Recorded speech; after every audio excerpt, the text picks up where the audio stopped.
the small things that you avoid collect in your closet, and in the closet they turn into a monster, and then one day when you're weak they come leaping out of the closet and devour you.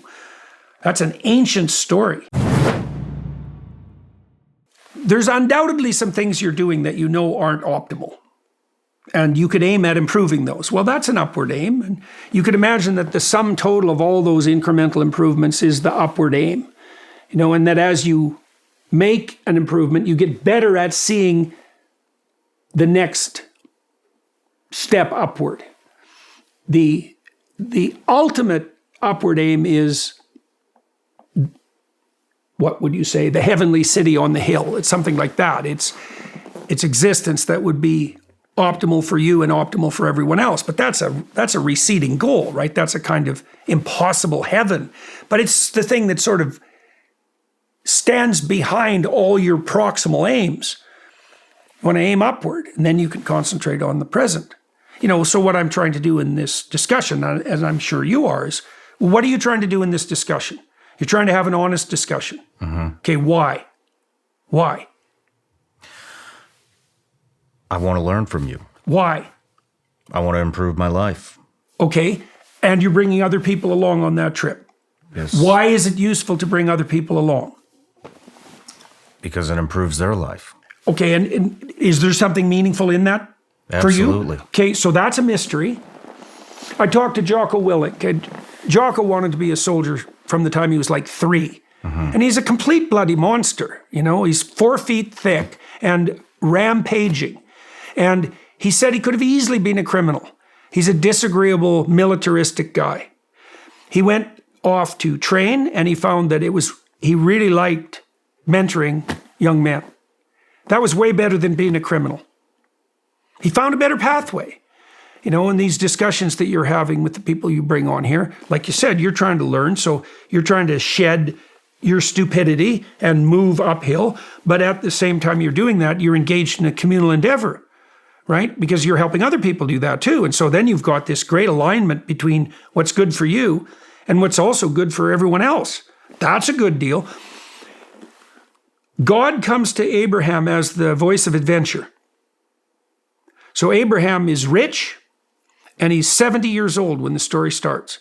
He spent his whole life in his father's tent, just living a hedonistic and secure life. And there's no reason for him to do anything else because his parents are rich. But God comes along and says, get the hell out of your zone of security. Leave your parents, leave your tent, leave your community, go out into the world. And Abraham agrees. He commits to it. And he makes the sacrifices along the way that are necessary in expanding.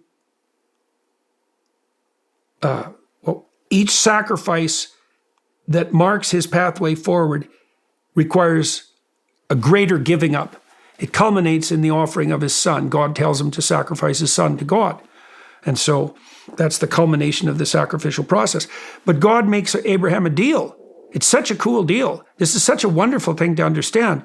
So imagine there's an instinct in your child that causes that child to push himself beyond his limits and to develop, to become mature, to become independent. Imagine that you foster that as a father, right? So you'll challenge your child because you want him to be able to bear the weight of existence by himself, but more than bear it, to bear it in an adventuresome manner.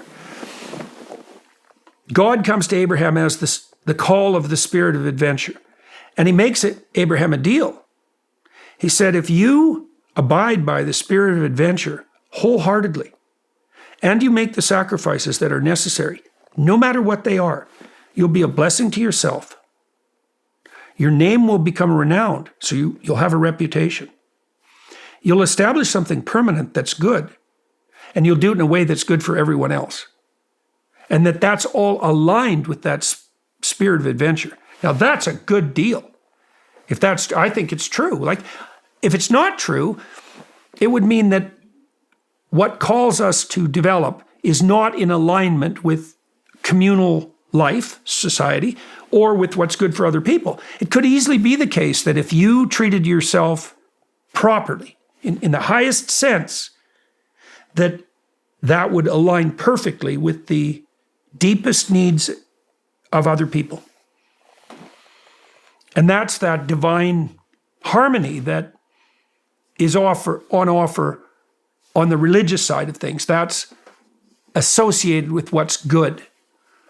And it seems to me, it seems to me true. I would say for your friend who committed this terrible sin is that his pathway forward is to swear to do what's good. And I don't know how deeply he has to swear that. It would be commensurate with his error. And that could be of great benefit to him to some degree, because it's a very rare person who becomes good without, running into Satan at the crossroads. Mm-hmm. You're not serious enough before then, right? You don't take yourself seriously enough. Think, well, what does it matter? What does it matter what I do? I'm just one dust speck among 8 billion. It's like, no, if you start to see yourself as, what would you say? The author of all evil. That's a good one. You might just start taking yourself with a certain degree of seriousness. And then you can do a lot of good.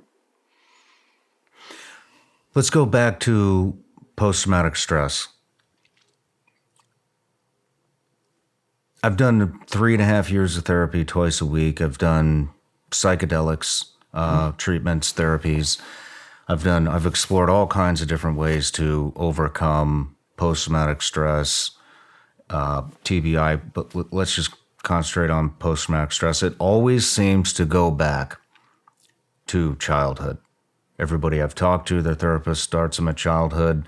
I started at childhood. Then when I started researching the psychedelic therapy, and I started interviewing people about it, a lot of the visual experiences that they relive is not wartime. A lot of it is, I would say more than not, our childhood memories. Why? The psychoanalysts would have called that a complex. Well, imagine that it's the same as a portal into hell, I suppose. That's another way of thinking about it. All things you haven't dealt with are the same thing. And why? Well, all things you haven't dealt with are things you don't understand. Well, how can you classify things that you don't understand? Because you don't understand them. Well, you classify them with negative emotion. That's the class. The class of all things that produce negative emotion. Okay, what's at the core of that? The deepest hell you've managed to fall into. What's associated with that? Everything you haven't dealt with in your life. Right. So that if you encountered something particularly traumatic, it would aggregate everything that was partially traumatic around it. It's something like that, because it's the same thing. It's all those places in your life you did not traverse properly. Right. And those all have to be mapped, because otherwise they're pitfalls. And that's how your psyche responds to them. There are dragons there. Look out. Do you have to sort that all out? You do if you don't want to carry it with you. You have to sort everything out that you don't want to carry with you. That's partly why the Catholics insist on confession. It's like, what did you do wrong this week? Well, I don't want to think about that. It's like, fair enough, but then you carry it. It's very difficult to keep, and this is the same thing in marriage. This is why you talk for 90 minutes. It's like to keep things from aggregating. So the small things that you avoid collect in your closet, and in the closet they turn into a monster. And then one day when you're weak, they come leaping out of the closet and devour you. That's an ancient story. So when you were with the psychedelic experiences, you said that there was a relationship between childhood experiences and the traumatic experiences that you were describing. Was that something that you experienced in a rush? Like, how did those connections make themselves manifest? With me, there was not really any connection. It was more chronological order, and I don't understand what the connection is, and that's why I'm asking you, is because it's a trend that I see when I talk to gents about this type of stuff. It always seems to go back to childhood. That's what Freud observed. Well, it's because everything you've encountered in your life that you don't understand is traumatic to some degree, merely because you don't understand it. It's unmapped. You haven't coped with it properly. You don't know how to deal with it.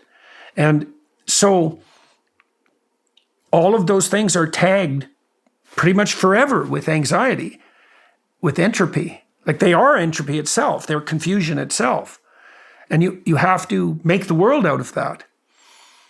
So the great hero creators of the cosmos in the mythological world are always those who face the dragon of chaos, who cut it into pieces and make the world out of the pieces.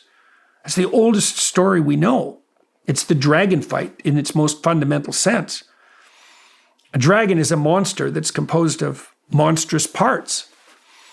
And monstrous parts are parts that are terrifying, but that also don't. Like a monster is something that's an aggregate of a monster is an aggregate of the incomprehensible. That's a good way of thinking about it. And so everything that's happened to you that's incomprehensible is going to be part of that monster. And you have to deal with all of it? Well, you either deal with it or you don't. And if you don't deal with it, you carry it with you. That's how it goes. That's how it works. It could easily be, too, that people who were primed, let's say, for post-traumatic stress disorder had a sequence of traumatic occurrences in their past that have already cracked them in some ways.